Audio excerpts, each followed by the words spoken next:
ជាបឋមខ្ញុំប្រកាសណាសូមក្រាបថ្វាយបង្គំចំពោះព្រះថេរានុត្រៈគ្រប់ព្រះអង្គដោយសេចក្តីគោរពនិងដោយសេចក្តីជ្រះថ្លាសូមគោរពជំរាបសួរពុកម៉ែបងប្អូនជនជាតិខ្មែរទាំងក្នុងនិងក្រៅប្រទេសទាំងអស់ជាទីគោរពជាទីស្រឡាញ់មកដល់ម៉ោងនេះយើងឃើញថាបទល្មើសតាក់ទងជាមួយនឹងបញ្ហា scam online ក៏ស្រាកស្រានទៅហើយដោយសារតែប្រមុខរដ្ឋាភិបាលរបស់យើងអាជ្ញាធរសមត្ថកិច្ចលោកខិតខំប្រឹងប្រែងនៅក្នុងកិច្ចការងារមួយនេះប៉ុន្តែយើងនៅតែឃើញមានរឿងមួយទៀតមិនដឹងថាវាជារឿងដែលគួរលុបបំបាត់ឬក៏ជាយ៉ាងណាតាក់ទងជាមួយនឹងការនាំពលករចំណាក់ស្រុកទៅកាន់ប្រទេសថៃដែលខុសច្បាប់ដោយលួចនាំទៅហើយមួយទៀតនោះតាក់ទងជាមួយនឹងការនាំផលិតផលពីខាងវៀតណាមមកដែលដឹកតាមម៉ូតូនៅខាងត្បូងឃ្មុំមេមត់ហើយតាក់ទងជាមួយនឹងការនាំពលករនោះយើងឃើញបងប្រុសផែងវណ្ណៈគាត់បង្ហោះគាត់ share តមកពីសារព័ត៌មានមួយទៀតដែរថានៅខាងអូសាឡៅស្រុកម្លៃខេត្តបន្ទាយមានជ័យនៅមានការនាំផលិតផលចូលនៅការនាំពលករចូលទៅប្រទេសថៃតាក់ទងជាមួយនឹងការនាំពលករទៅប្រទេសថៃនេះគឺខ្ញុំជឿថានៅតែមានជាបន្តបន្ទាប់ហើយតាក់ទងកិច្ចការងារអស់នេះវាមែនតែនទៅយើងត្រូវគិតទាំងអស់គ្នាបងប្អូនក្នុងនាមជាប្រជាពលរដ្ឋខ្មែរក្នុងនាមជាសមត្ថកិច្ចក្នុងនាមជាអ្នកអនុវត្តច្បាប់ខ្ញុំជឿថាបើសិនជាបងប្អូនមិនគិតទេប្រទេសជាតិរបស់យើងនឹងមានបញ្ហាបើសិនជាយើងមិនគិតទេតាក់ទងនឹងកិច្ចការងារអស់នេះបើយើងអត់គិតទេប្រទេសជាតិយើងនឹងត្រូវការអាម៉ាស់ជាខ្លាំងប្រទេសជាតិរបស់យើងនឹងត្រូវរងការប្រមាថពីចៅសៀមពីសំណាក់ចៅសៀមយើងដឹងហើយខ្ញុំមិនចាំបាច់រៀបរាប់ច្រើនទេតាក់ទងជាមួយនឹងការប្រមាថមើងងាយជិះជាន់ឈ្លីពីសំណាក់កងទ័ពសៀមមកលើប្រទេសកម្ពុជារបស់យើងពីសំណាក់រដ្ឋាភិបាលសៀមមកលើស្រុកខ្មែរយើងខ្ញុំមិនចាំបាច់រៀបរាប់ក៏បងប្អូនឃើញដែរបើបងប្អូនកើតនៅលើទឹកដីខ្មែរឈាមដែលបង្កើតបងប្អូនមកនេះតងផ្សិតដែលបងប្អូនមាននេះវាឈាមទាំងអស់នោះវាហូរលើទឹកដីខ្មែរវាស្រក់នៅនឹងខ្មែរមានឈាមជ័រជាខ្មែរមានឪពុកម្ដាយជីដូនជីតាជាខ្មែរគួរតែគិតគួរតែពិចារណាទាំងអស់គ្នាមិនគួរមានរឿងរ៉ាវទាំងអស់នឹងដដែលទេហើយរឿងរ៉ាវទាំងអស់ហ្នឹងឃើញបងផែងវណ្ណៈគាត់បង្ហោះថានៅពេលដែលបង្ហោះទៅមានសារព័ត៌មានបង្ហោះទៅមានគេតេទៅគម្រាមគេតេឲ្យលុបវីដេអូហ្នឹងដល់អ្នកសារព័ត៌មានហ្នឹងហើយខ្ញុំមើលនៅក្នុងសារព័ត៌មានហ្នឹងឃើញខមមិនឃើញគេខមមិនឲ្យទៅសេថាហែងមិនចាំបាច់លុបវីដេអូហ្នឹងទេគេឲ្យឯងទៅការពារព្រំដែនមិនមែនឲ្យឯងទៅកាងបាត់ល្មើសទេទៅការពារព្រំដែនអញ្ចឹងបានថានៅតែមានមនុស្សអាក្រក់ហើយមនុស្សអាក្រក់ហ្នឹងមិនមែនមនុស្សធម្មតាទេខ្ញុំជឿថាមិនមែនជាមនុស្សមិនមែនជាប្រជាជនធម្មតាទោះបីជាប្រជាពលរដ្ឋធម្មតាឬក៏ប្រជាជនធម្មតាជាអ្នកខុបខិតអ្នកនាំប៉ុន្តែខ្ញុំជឿថានៅមានខ្នងមានបង្អែកមានបកមានពួកនៅពីក្រោយទៀតដែលគាត់អាចដឹងពីស្ថានភាពអាចដឹងពីស្ថានភាពអាចដឹងថាត្រូវនាំចូលពេលណានាំចេញពេលណាតំណែងតំណងអីយ៉ាងម៉េចខ្ញុំជឿថាមានទាំងអស់តកតងរឿងរ៉ាវទាំងអស់នេះมันពិបាកនៅក្នុងការស៊ើបมันពិបាកនៅក្នុងការចាប់ទេខ្ញុំជឿថាมันពិបាកទេឲ្យតែមានឆន្ទៈហើយមានវិធីសាស្ត្រគ្រប់គ្រាន់នៅក្នុងការចាប់ខ្ញុំនិយាយនេះមិនចោទបងប្អូនដែលនាំពលករទៅមិនចោទបងប្អូនដែលទៅធ្វើការស្រុកគេនោះជាជនក្បត់ជាតិជាស្អីទេប៉ុន្តែបងប្អូនពិចារណាតាមការគួរសិក្សាពិចារណាហើយគិតយកមកគិតនៅក្នុងគួរមែនតើទី1បងប្អូនអាចជាបុគ្គលដែលមិនមានជាតិនិយមពង្វេងជាតិពង្វេងប្រទេសពង្វេងពលរដ្ឋអត់ដឹងស្អីមុខបងប្អូនពាក់តែវ៉ែនតាខ្មៅមានតែលុយមួយមុខទាំងបងប្អូនដែលបន្តទៅធ្វើការនៅស្រុកគេហ្នឹង sọc hay đó hơi bong ôn đây nom tơ anh nâng bong ôn cu cất lại nâng thì mùi bong ôn phát chiết này dôm bong ôn thử cùng răng chiết này dôm lang vinh thay chiết dương thử áp ao chiết dương thử ca kê bầm mát nâng vi tràn mà hơi rồi ngay có kê nơi tại bầm mát đây hạt ấy có dương nơi tại bẩn to ao kê bầm mát tiết chân bong ôn phát cả lại nâng phát khát chân bong ôn trơ bừng răng chùm nói chiết này dôm nâng ở khăn tích bầm mồi chiếtนิยมmột đại luôn á bong ôn bầm mồi chiếtนิยมbánh hai chiếtนิยมnâng bầm mồi một đại luôn tha anh về sao anh về cất bị chiết nâng bị tách bê cất tập bị giỏi luôn ai nâng bị tràn hay tivi bong ôn chirolนิยมmấy bạn trong tham bong ôn chirolนิยมcàng nghe sọc mai dương thờ ca tê thà tí muối bong ôn phát chiếtนิยมmiền này tham mình miền chiếtนิยมthà mình miền chiếtนิยมcho việc hu hai pê thà phát chiếtนิยมcho hay tivi chirolนิยมhay chirolนิยมnó dương bro khơi thà chết tiết rồi khơi thà mấy rồi khơi thà bong ôn tí muối nè non polo có tí pí polo có luôn ai nè non polo có nó mơ khơiแต่bây giờ luôn ai mơ khơiแต่ลอยchirolนิยมท่าวิกฤตแต่bây giờ luôn ai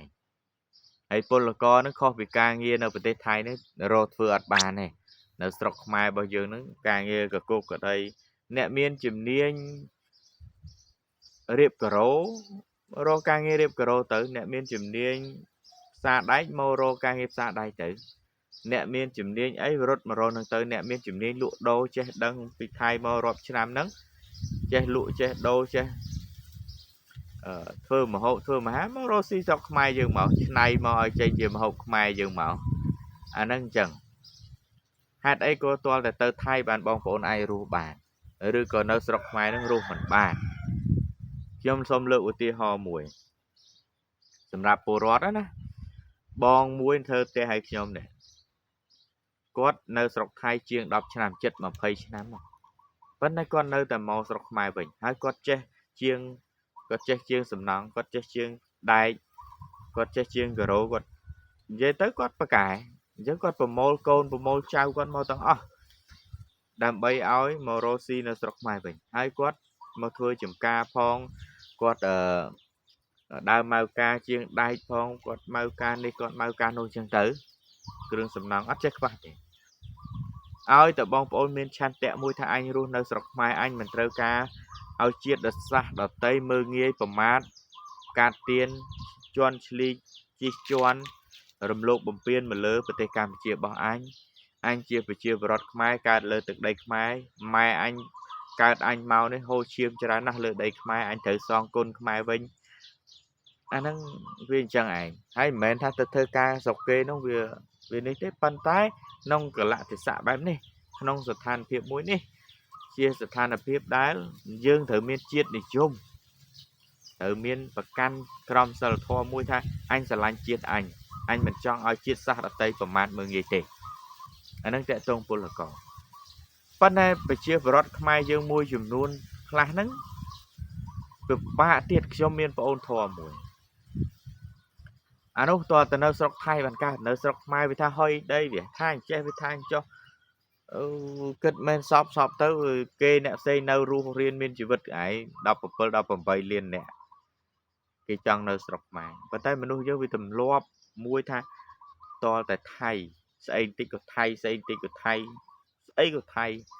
đào về thay vì châu bên khu ba trên tới bông ca nơi thái ngõ anh ấy khiêm thì dây trắng để xa tay khiêm trong ở bóng ôn cùng răng mà ở đây chuyện để dùng làng vĩnh bằng ca ơn mà ở đây chuyện để dùng làng vĩnh nông cả lại từ xạ bẹp này chân cùng ơi sẽ có thay với thay cái quay ba dương thay cái format dương vô thực đây dương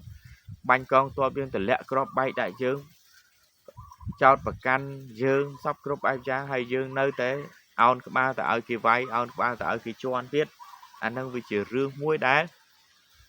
đây cô ơi dần nó cô ơi anh nát chết sang nó đại miền bị chia vào rót bài nâng hơi muối bong bong trong sông lực đây hồng vò bong tao ដែលមានគំនិតនៅតែមានគំនិតនាំពលករចូលខ្ញុំសុំពណ៌ខ្ញុំសាពះក៏បានដែរនិយាយទៅម្នាក់បងប្អូនបានពីឈ្មោះថៃមកប្រមាណម្នាក់បងប្អូនបានពីថៅកែថៃមកប្រមាណក៏វាអត់ខ្លាយឲ្យបងប្អូនខ្លាយជាមហាសេដ្ឋីអត់ខ្លាយអត់ឲ្យបងប្អូនខ្លាយជាអ្នកមានរាប់ពាន់ជាតិរាប់ម៉ឺនជាតិទេបងប្អូនត្រូវគិតកន្លែងហ្នឹងឡើងវិញត្រូវពិចារណាកន្លែងហ្នឹងឡើងវិញខ្ញុំដឹងថាបងប្អូនមានជំនាញនៅក្នុងការនាំពលករទៅថៃខុសច្បាប់ដោយមិនចាំបាច់ឲ្យរដ្ឋាភិបាលដឹងដោយមិនចាំបាច់អីចឹងទៅយើងដឹងហើយច្រកព្រំដែនបិទទាំងអស់ហើយនៅតែមានច្រកនៅលបៀនឬក៏ថានាំចូលតាមអូតាមអីចឹងទៅពូអ្នកខ្លះមានផ្ទះនៅតាមអូនៅតាមបន្លាយជាប់ព្រំដែនយើងថៃភាគច្រើនមានអូអញ្ចឹងទៅចូលទៅដល់ផ្ទះគាត់ទៅចេញពីក្រោយផ្ទះគាត់ទៅគេចាំយកចាំទទួលនៅថៃនៅខាងដីថៃអីចឹងទៅអញ្ចឹងភាគច្រើនដែលទៅបានហ្នឹងគឺទៅបែបហ្នឹង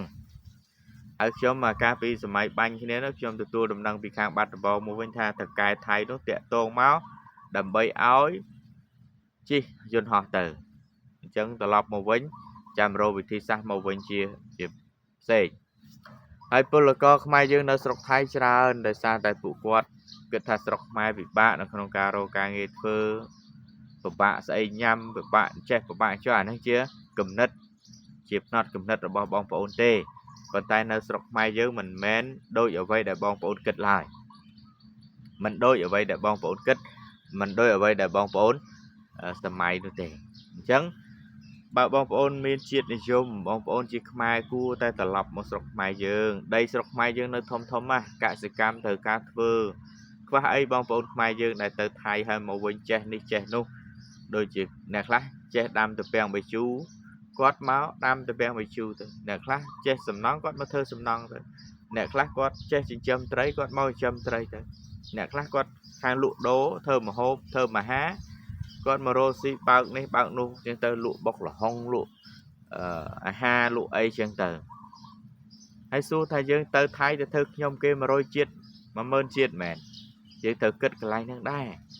អានេះត្រូវមានជាតិនិយមហើយខ្ញុំបើតាមមែនតើនៅខ្ញុំដឹងមកខ្ញុំមិនមែនអ្នកនាំពលករទៅថៃនោះអីទេប៉ុន្តែខ្ញុំចេញចូលថៃកាលមុនខ្ញុំដឹងដែរម្នាក់ហ្នឹងទោះបីជាមានច្បាប់មានស្អីមានប៉ាសពតមានអីក៏ដោយតរួតថៃនៅតែតាមចាប់នៅតែតាមតែសារអីពួកអាតរួតថៃនេះវាពុកឲ្យលួយដែរកាលណាចាប់យើងទៅកាលណាចាប់កូនចៅយើងទៅវាបាន1000 2000បាន5000អីចឹងទៅដោះស្រាយចុះដោះស្រាយឡើងវាបានលុយដែរអញ្ចឹងបានវាចាប់វាចេះតែរោនេះរោនោះចឹងទៅអាហ្នឹងហើយតកតងជាមួយនឹងអំពើពុករលួយហើយយើងវាជ្រុលនិយមពេកអញ្ចឹងសូមបង្វល់មកចូលស្រុកចូលទេសយើងមកស្រុកខ្មែរយើងវិញហើយអ្នកដែលមិនទាន់ទៅកុំទៅទៀតវាមិនមែនស្រុកខ្មែរអត់ការងារធ្វើមកពីបងប្អូនមិនធ្វើអ្នកខ្លះខ្ញុំឧទាហរណ៍រឿងមួយបងប្រុសខ្ញុំគាត់អ្នកម៉ៅការសំណង់តាក់ទងវិថីមកថាបងអើយពិបាកចេះបាក់ចុះនៅស្រុកថៃទៅគាត់ខំចេញលុយចេញកាក់ឲ្យទាំងប្តីទាំងប្រពន្ធនឹងមកដល់កន្លែងធ្វើការលេះអាឡោះ